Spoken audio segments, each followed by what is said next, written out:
কাতিৰাম বড়ো ডাঙৰীয়া, লোকসভাৰ সাংসদ জয়ন্ত বসুমতাৰী ডাঙৰীয়া, বড়ো সাহিত্য সভাৰ সভাপতি সুৰত নাৰ্জাৰী ডাঙৰীয়া, উপ মুখ্য কাৰ্যবাহী সদস্য বড়োলেণ্ড শ্ৰী গোবিন্দ চন্দ্ৰ বসুমতাৰী ডাঙৰীয়া, শ্ৰী সমুদ্ৰগুপ্ত কাশ্যপ ডাঙৰীয়া, ৱাজবীৰ হুছেইন ডাঙৰীয়া, শ্ৰী ৰমেশ ভৰত দাস গান্ধী সাহিত্য সভাৰ অধ্যক্ষ, শ্ৰী ৰমিয় নাৰ্জাৰী বড়ো কছাৰী ৱেলফেয়াৰ অট'নমাছ কাউন্সিলৰ ডেপুটি চিফ আৰু 16খন সাহিত্য সভাৰ সভাপতি আৰু প্ৰতিনিধি মণ্ডল, আজিৰ বঁটা বিজয়ী বিশিষ্ট ব্যক্তিসকল আৰু সুধীবৃন্দ, ইতিমধ্যে বড়োলেণ্ড স্বায়ত্তশাসিত পৰিষদৰ মুখ্য কাৰ্যবাহী সদস্য ডাঙৰীয়াই কোৱাৰ দৰে মোৰ অকণমান কথা কওঁতে কষ্ট হৈ আছে, কিবা কালি অলপ ভাইৰেল ইনফেকশ্যন হ'ল, সেইকাৰণে মোৰ এনেকুৱা এখন সভাত মনৰ পৰা বহু কথা ক'বৰ কাৰণে ইচ্ছা আছিল, কিন্তু আজি মই সংক্ষেপতে মোৰ মনৰ কথা ক'বৰ বাবে যত্ন কৰিম। পোনপ্ৰথমে মই BTCক ধন্যবাদ জনাম যে এনে এখন সুন্দৰ সভা, যাৰ জৰিয়তে বড়োলেণ্ডত বাস কৰা 26টা জাতি জনগোষ্ঠীক ওচৰ চপাই লৈ অহা এক প্ৰচেষ্টা হাতত লোৱা হৈছে। এই প্ৰচেষ্টাৰ লগত সংগতি ৰাখি আজি কেইবাখনো গুৰুত্বপূৰ্ণ গ্ৰন্থ উদ্বোধন কৰা হৈছে। 18টা ভাষাত 1000এটা শব্দ আৰু 1000এটা বাক্যত প্ৰকাশ কৰা সমল গ্ৰন্থ BTR communication bridge, transforming the Bodoland, এটা বড়োলেণ্ডৰ বিকাশৰ সুন্দৰ সংকলন এটা, প্ৰমোদ বড়ো ডাঙৰীয়াৰ নিজৰ অভিজ্ঞতা সামৰি ৰচনা কৰা লুকিং উইদিন মাই ৰিফ্লেকশ্যন আৰু বড়োলেণ্ড হেপিনেছ মিছনৰ বাৰ্ষিক প্ৰতিবেদন, এই গোটেইকেইখন পুথিয়ে সমসাময়িক আমাৰ যিটো পৰিৱেশ, সেই পৰিৱেশক ধৰি ৰাখিবলৈ সক্ষম হৈছে আৰু ইতিহাসৰ বাবে এই গোটেইকেইখন গ্ৰন্থ এক মূল্যৱান গ্ৰন্থৰূপে পৰিগণিত হ'ব। আমাৰ ওচৰ চুবুৰীয়া ৰাজ্য ভূটানে গ্ৰছ ডমেষ্টিক প্ৰডাক্ট অৰ্থাৎ GDPৰ বিপৰীতে তেখেতসকলে গ্ৰছ নেশ্যনেল হেপিনেছ কাউণ্ট কৰে। অৰ্থাৎ যদি আমি GDP বুলি ধৰোঁ দেশত জনমূৰি আয় বা আমাৰ সৰ্বমুঠ উৎপাদন, কিন্তু সৰ্বমুঠ উৎপাদনে কেতিয়াবা সৰ্বসাধাৰণ ৰাইজক উপকৃত নকৰিবও পাৰে আৰু মুষ্টিমেয় মানুহৰ হাততো এই উৎপাদনৰ অধিকাৰ থাকি যাব পাৰে। ভূটানে সেইবাবে এটা নতুন দেশৰ অৰ্থনীতি, সংস্কৃতি বা মানুহৰ উন্নয়ন আৰু যি উন্নয়নে আধ্যাত্মিক, সাংস্কৃতিক, সামাজিক, অৰ্থনৈতিক গোটেইকেইটাকে সামৰি লয়, তাৰ বাবে গ্ৰছ নেশ্যনেল হেপিনেছ ইণ্ডেক্সৰ তেওঁলোকে ধাৰণাটো বিশ্বক উপহাৰ দিছিলে। বড়োলেণ্ড ভূটানৰ আটাইতকৈ ওচৰ চুবুৰীয়া আৰু প্ৰমোদ বড়ো ডাঙৰীয়াই বড়োলেণ্ডত হেপিনেছ ইণ্ডেক্স নামৰ ধাৰণা এটাৰ জন্ম দিবলৈ চেষ্টা কৰিছে। 1968 চনৰে পৰা বড়োলেণ্ডৰ ইতিহাস ঘাত প্ৰতিঘাত, সংঘাত, সংগ্ৰামৰ ইতিহাস। বড়ো জাতিৰ আত্মনিয়ন্ত্ৰণৰ অধিকাৰ আৰু সমান্তৰালভাৱে আন জনগোষ্ঠীসমূহৰ মাজত থকা ভয়, সংশয়, সম্ভাৱনা, আশা, নিৰাশা এই গোটেইবিলাক সমাহিত হৈ এক প্ৰকাৰ বড়োলেণ্ডক অসমৰ আটাইতকৈ অশান্ত অঞ্চললৈ ৰূপান্তৰ কৰিছিল। এটা সময় আহিছিল যে বড়োলেণ্ডত প্ৰতিটো দিন আমি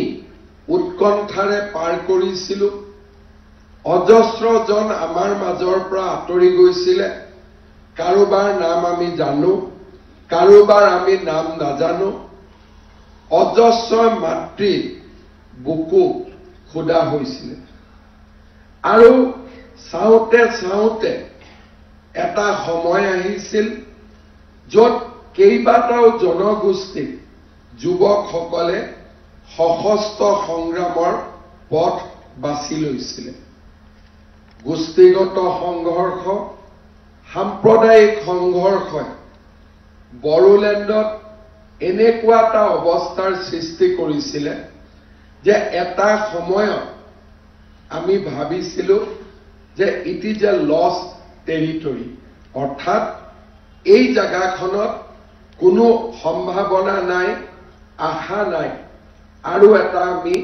বিচিত্ৰ পৰিৱেশৰ মাজত জীয়াই থাকিব লাগিব। কেইবাটাও নতুন শব্দৰ আৰম্ভণি হৈছিলে, বড়ো, নন বড়ো, আৰু প্ৰত্যেকটো জাতি জনগোষ্ঠীয়ে বিভিন্ন ধৰণে নিজৰ নিৰাপত্তা সুনিশ্চিত কৰিবলৈ সংগ্ৰাম আৰম্ভ কৰিছিলে। 2014 চনত প্ৰধানমন্ত্ৰী নৰেন্দ্ৰ মোদী ডাঙৰীয়াই এক আশাৰ সঞ্চাৰ কৰাৰ বাবে বিভিন্ন পদক্ষেপ হাতত লৈছিলে। কিছুদিনলৈ ইয়াক আইন শৃংখলাৰ পৰিৱেশ হিচাপে নিয়ন্ত্ৰণ কৰাৰ পিছত মোদী ডাঙৰীয়াই ৰাজনৈতিক সমস্যা সমাধানৰ বাট বুলিবলৈ আৰম্ভ কৰিছিল। বিটিআৰৰ চুক্তিয়ে বড়োলেণ্ডত শান্তিৰ এটা নতুন পৰিৱেশ আনিছিল। মই অত্যন্ত গৌৰৱ অনুভৱ কৰোঁ যে ই ভগৱানৰ এক অদ্ভুত কৃপা হ'ব যে অসমৰ মুখ্যমন্ত্ৰী হিচাপে মই প্ৰায় 4 বছৰ 4 মাহ কাৰ্যকাল পাৰ কৰিলোঁ, আৰু বড়োলেণ্ডত যোৱা 4.5 বছৰ এটাও গুলি ফুটা নাই, এটাও বন্দুকৰ শব্দ কোনেও শুনা নাই, এটাও বোমা বিস্ফোৰণ হোৱা নাই। এনেধৰণৰ শান্তি কাৰোবাৰ জীৱনকালত আমি দেখা পাম, তাক আমি কল্পনাও কৰা নাছিলোঁ। আজি আমি নিশ্চিতভাৱে ধন্যবাদ জনাব লাগিব নিখিল বড়ো ছাত্ৰ সন্থা, নিখিল বড়ো সাহিত্য সভা আৰু আমাৰ NDFBৰ লগত জড়িত বা BLTৰ লগত জড়িত সমস্ত যুৱক বা আমাৰ বড়োলেণ্ডবাসী যিসকলে এই শান্তিৰ সন্ধান কৰিছিলে, আৰু আজি শান্তিক আমি স্থায়িত্ব দিবলৈ সক্ষম হৈছোঁ। যোৱা কেইটামান দিনত মই বড়োলেণ্ডত ওদালগুৰি, তামোলপুৰ, কোকৰাঝাৰলৈ গৈছিলোঁ। এটা কথা মই মৰ্মে মৰ্মে অনুভৱ কৰোঁ যে আমাৰ 26টা জনগোষ্ঠীৰ মাজত যেতিয়া সংবাদ হ'ব, আমি কথা বতৰা পাতিম, আৰু প্ৰত্যেকটো সমস্যা সমাধানৰ আমি মূল বিন্দুবিলাক চাবলৈ আৰম্ভ কৰিম, তেতিয়া বড়োলেণ্ডত চিৰস্থায়ী শান্তি আহিব, তাত মোৰ কোনো সন্দেহ নাই। বড়োলেণ্ডত কাৰো মনতে এইটো ধাৰণা থাকিব নালাগে যে আমি দ্বিতীয় আৰু তৃতীয় শ্ৰেণীৰ নাগৰিক। বড়োলেণ্ডত সকলো জনগোষ্ঠীয়ে মনত ভাবিব লাগে যে আমি প্ৰথম শ্ৰেণীৰ নাগৰিক। আৰু যেতিয়া সেই ধাৰণাটোৰ সৃষ্টি হ'ব বড়োলেণ্ডত শান্তিৰ কপৌজনী আৰু কেতিয়াও বড়োলেণ্ডৰ পৰা উৰি নাযায় তাক আমি নিশ্চিত বুলি ক'ব পাৰোঁ আমাৰ জাতীয় যি সমস্যা আছে জনগোষ্ঠীয় যি সমস্যা আছে দাবী আৰু আন্দোলনেৰে বহু সমস্যাৰ সমাধান নহয় কাৰণ সমস্যাবিলাক একোটা কনফ্লিক্টিং পইণ্টত বিৰাজমান আমি যদি বিচাৰিছো আমাক মাটি লাগে আন এটা জনগোষ্ঠীয়ে বিচাৰিছে যে এই মাটি মই দিয়াৰ লগে লগে মোৰ অধিকাৰ মই তাত হেৰুৱাই পেলাম কোনোবাই যদি কৈছে মোক ভাষা লাগে আন এটা জনগোষ্ঠীয়ে ভাবিছে যে মোৰ ভাষাটো কৰবাত দুৰ্বল হৈ যাব কিন্তু যেতিয়াই আন্দোলন আৰু দাবীক আমি একাষৰীয়াকৈ থৈ টেবুলত খোৱা পাতত ঘৰত বজাৰত কাৰ্যালয়ত বন্ধুৰ দৰে আমি বহিম কথা বতৰা পাতিম আৰু তেতিয়া আমি দেখা পাম যে এনেকুৱা সমস্যাৰ সমাধান ওলাব তাত কোনেও নাভাবিব মই হাৰিছো সকলোৱে ভাবিব মই নিজে জিকিছো আৰু এই ঘটনা প্ৰবাহে আমাক সকলোকে স্থায়িত্ব আৰু নিৰাপত্তা প্ৰদান কৰিছে বড়োলেণ্ডৰ ভাবুকি আজি আমাৰ জনগোষ্ঠীৰ ফালৰ পৰা অহা নাই যদি ৬৮ চনত আমি কোনোবাই ভাবিছিলো যে আমাৰ বড়োসকলৰ আত্মনিয়ন্ত্ৰণৰ অধিকাৰত অসমীয়া ভাষী লোকসকল বাধাৰ প্ৰাচীৰ হৈছে আজি পৰিৱেশ আৰু পৰিস্থিতিয়ে অসমীয়া লোকসকলৰ মাজত নিশ্চিতভাৱে এটা নতুন ভাৱৰ সঞ্চাৰ হৈছে যে বৃহত্তৰ জাতিসত্তা নিৰ্মাণ কৰিবলৈ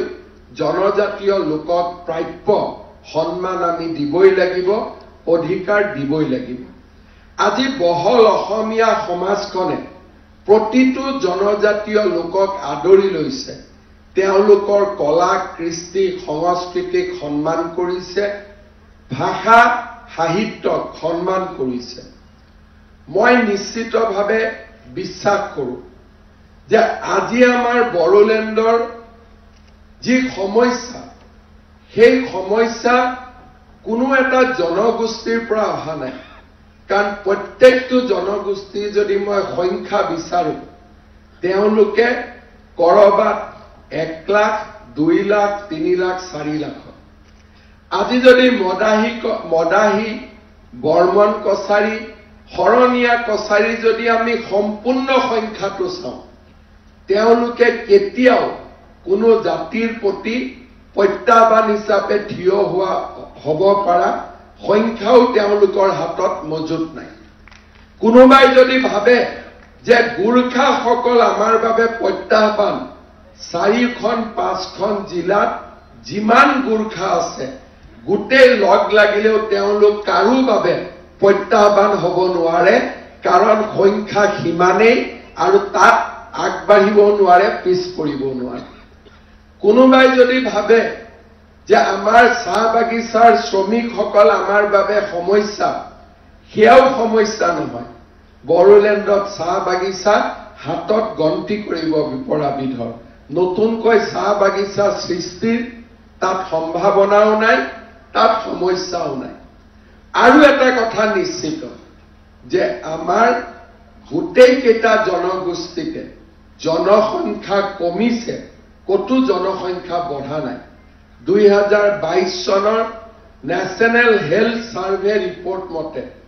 আমাৰ যাক আমি জনগোষ্ঠী বুলি কওঁ আমাৰ ফাৰ্টিলিটি ৰেট 2.1 লৈকে নামিছে অৰ্থাৎ এটা সময় আহিব আৰু উইদিন নেক্সট 4 to 5 years আমাৰ জনগোষ্ঠী বিলাকৰ পৰিয়ালত সন্তানৰ সংখ্যা এটা বা দুটা হ'ব তাতকৈ বেছি নহয় কাৰণ আমাৰ হেল্থ সাৰ্ভেত নিৰন্তৰ দেখুৱাই আছে যে আমাৰ ফাৰ্টিলিটি ৰেট ইজ 2.1 তাৰ মানে গিৰিয়েক ঘৈণীয়েক লগ লগাই পৰিয়ালত মাত্ৰ এটা এইটোৱে হৈছে জনগোষ্ঠীয় লোকৰ সংখ্যা বৃদ্ধিৰ হাৰ সি বড়োৱে নহওক কিয় মিচিঙে নহওক কিয় গোৰ্খাই হওক হৰণীয়া কছাৰী হওক আদিবাসী হওক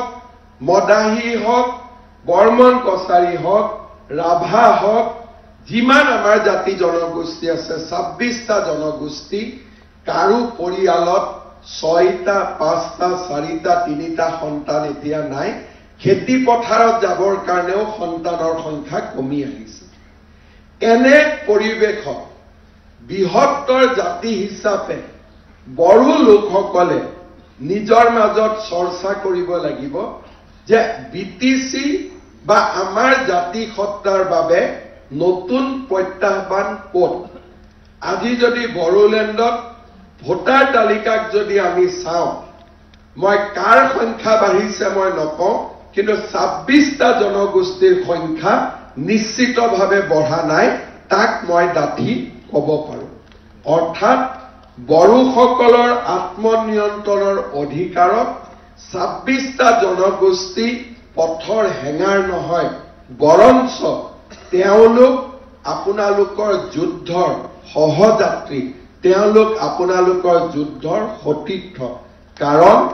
আপোনালোকৰ লক্ষ্য বড়োলেণ্ডৰ বিকাশ আৰু এই 26টা জনগোষ্ঠীৰ লক্ষ্য বড়োলেণ্ডৰ বিকাশ ভাষা সংস্কৃতিৰ উত্থান যোৱা 5টা বছৰত অসমৰ মই এনে এজন মুখ্যমন্ত্ৰী হম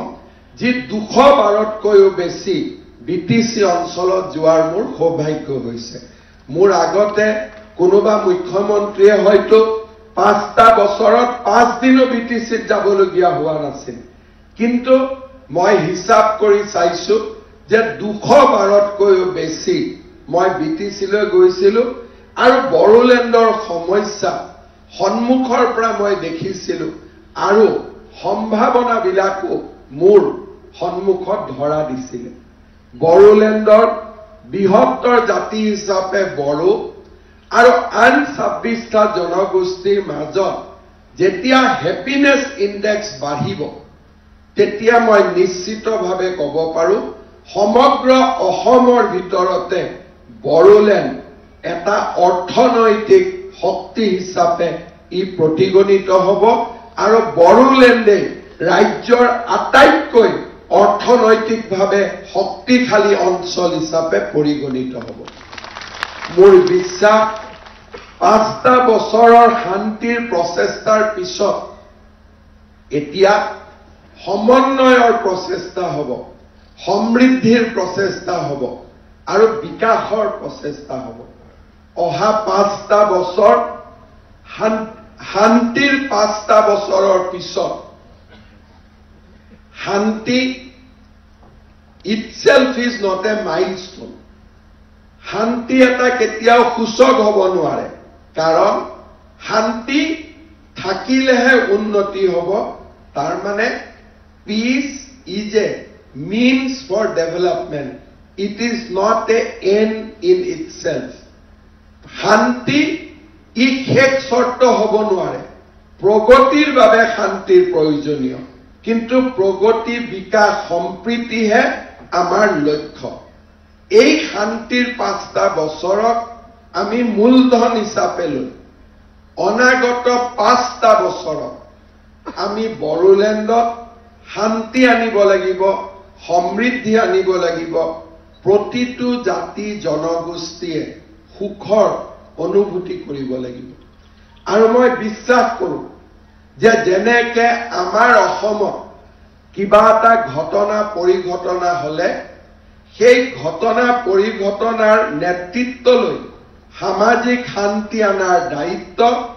বৃহত্তম ভাষী হিচাপে অসমীয়া লোকসকল তেনেকৈ বড়োলেণ্ডত স্থায়ী শান্তি অনা আৰু সকলো জনগোষ্ঠীৰ মাজত সমন্বয় আৰু সমতাৰ এক নতুন অধ্যায় ৰচনা কৰাৰ দায়িত্ব স্বাভাৱিকতে আমাৰ বড়োৰ জাতীয় সংগঠন ওপৰতে ন্যস্ত থাকিব আজি যদি অসমত কৰবাত খেলিমেলি হয় গণ্ডগোল হয় সকলো মানুহে অসমীয়া ভাষী অসমীয়া জাতীয় সংগঠনসমূহৰ মুখলৈ চায় কাৰণ আমি অসমত বৃহত্তম জাতি সত্তা ঠিক তেনেধৰণে বড়োলেণ্ডত ৰাভা কোচ গোৰ্খা আদিবাসী মদাহী শৰণীয়া কছাৰী বৰ্মন কছাৰী এই সকলো জাতি জনগোষ্ঠীক গোৰ্খাৰ পৰা আৰম্ভ কৰি গাৰোলৈকে বড়োলেণ্ডত বাস কৰা 26টা জনগোষ্ঠীক আনকি অসমীয়া ভাষী লোকসকলকো হেপিনেছ দিয়াৰ দায়িত্ব বৃহত্তম জাতি হিচাপে বড়ো লোকসকলৰ ওপৰত ন্যস্ত হৈ আছে আৰু যেতিয়া বড়ো লোকসকলে সকলোকে সুখ সম্প্ৰীতি আৰু অধিকাৰ দিয়াৰ বাবে কাম কৰিব আন জনগোষ্ঠীয়ে স্বাভাৱিকভাৱে বড়ো জনগোষ্ঠীয়ে যদি এহাত হাত আগবঢ়ায় আন জনগোষ্ঠীয়ে দুই হাত আগবঢ়ায় বড়ো লোকসকলক আলিংগন কৰিব তাত মোৰ কোনো সন্দেহ নাই যোৱা কেইটামান বছৰত প্ৰমোদ বড়ো ডাঙৰীয়াৰ নেতৃত্বত এই প্ৰচেষ্টা লাহে লাহে আৰম্ভ হৈছে আৰু আজিৰ সভাখনেই তাত প্ৰমাণ প্ৰমোদ বড়ো ডাঙৰীয়াই সকলোকে আমন্ত্ৰণ কৰিছে আৰু প্ৰতিটো জনগোষ্ঠীৰ মূল ব্যক্তিসকলে যিসকলে জনগোষ্ঠীটোৰ প্ৰতিনিধিত্ব কৰে তেওঁলোক ইয়াত আহি আজি আনন্দৰে উপস্থিত হৈছে আৰু যেতিয়া এই ধৰণৰ প্ৰচেষ্টা বড়ো সাহিত্য সভা নিখিল বড়ো ছাত্ৰ সন্থাই আৰম্ভ কৰিব মই ভাবো এই প্ৰচেষ্টা আৰু দ্ৰুত হ'ব ক্ষিপ্ৰ হ'ব একবিংশ শতিকা সংঘাতৰ ওপৰত নহয় একবিংশ শতিকা আৰ্টিফিচিয়েল ইন্টেলিজেন্স কোৱান্টাম ফিজিক্স লাহে লাহে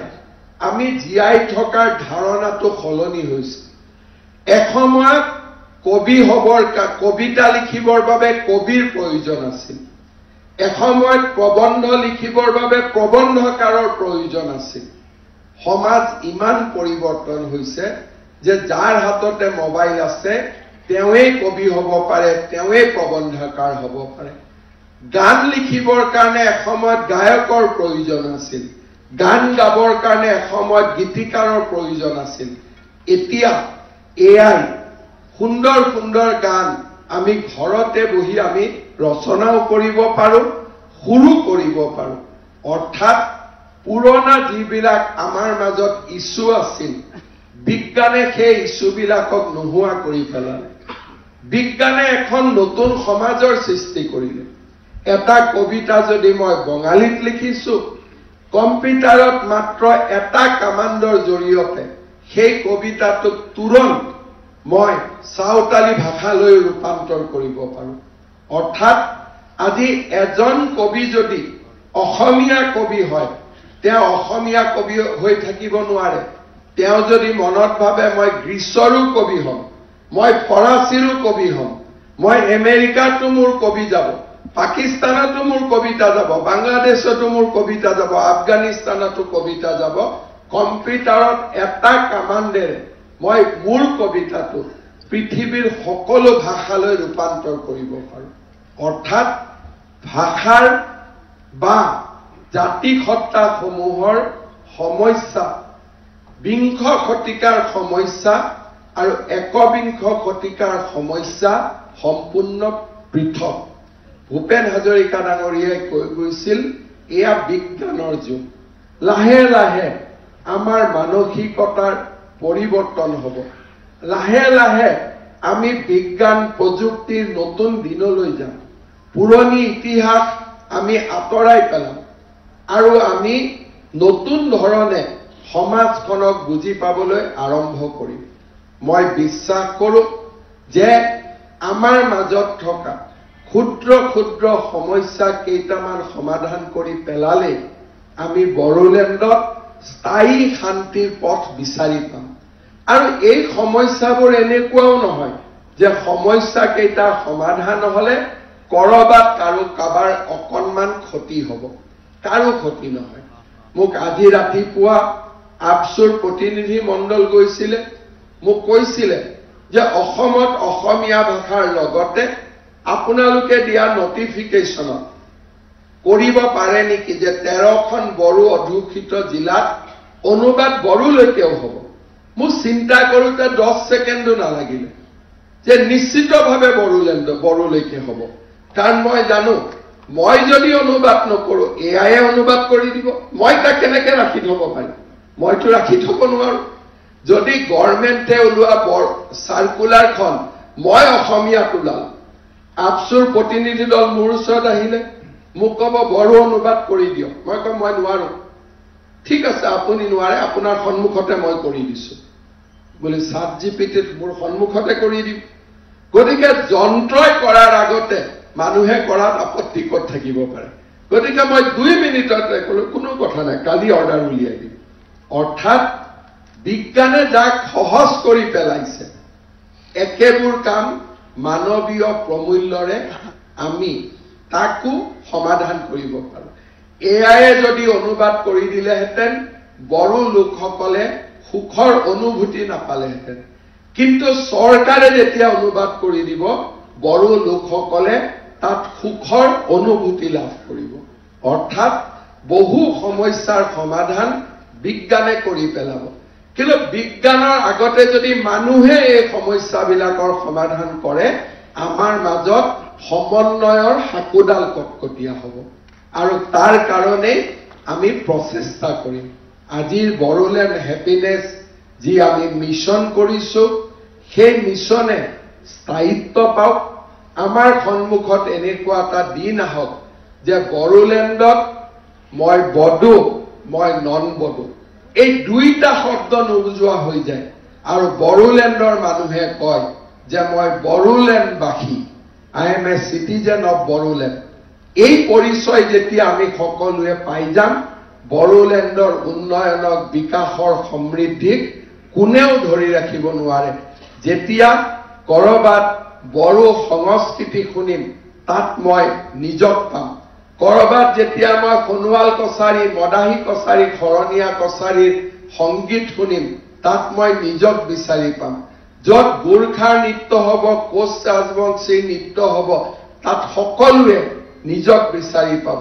ৰাভাৰ কৃষ্টিত মই নিজক বিচাৰি পাম আৰু 26টা জনগোষ্ঠীৰ মাজত তেনেকৈ এটা বৃহৎ পৰিয়ালৰ সৃষ্টি হ'ব আৰু বৃহত্তৰ অসমৰ উন্নয়নত সেই পৰিয়ালটোৱে আটাইতকৈ বৃহত্তম আমাৰ বৰঙণি আগবঢ়াব মই পুনৰ এবাৰ আজি বঁটা প্ৰাপক প্ৰতিগৰাকীলৈ মোৰ ধন্যবাদ আৰু অভিনন্দন জনাইছো আৰু বড়োলেণ্ড টেৰিটৰিয়েল কাউন্সিল বিটিআৰৰ মুৰব্বী প্ৰমোদ বড়ো ডাঙৰীয়া আৰু আজিৰ সভাত উপস্থিত আটাইকে মোৰ শ্ৰদ্ধা জনাই মই মোৰ বক্তব্যৰ সামৰণি মাৰিছো ধন্যবাদ জয় হিন্দ বন্দে মাতৰম